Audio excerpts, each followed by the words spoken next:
Кешар қыздар қалдарыңыз қалай? Мына гүлдер отправкаға кетеді қыздар. Мына фикус Амстел Кенг осы кашпоға отырғызылды. Және мына Тахира инодолар гүлін емдеп бердім. Осылай кашпоға отырғыздым. И сансеверия.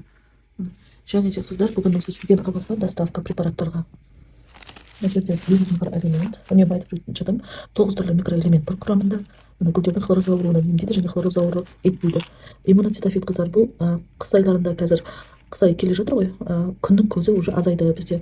Сол себепті де фотосинтез процесінің қызметі төмендегеннен кейін гүлдер стресске түседі қыздар.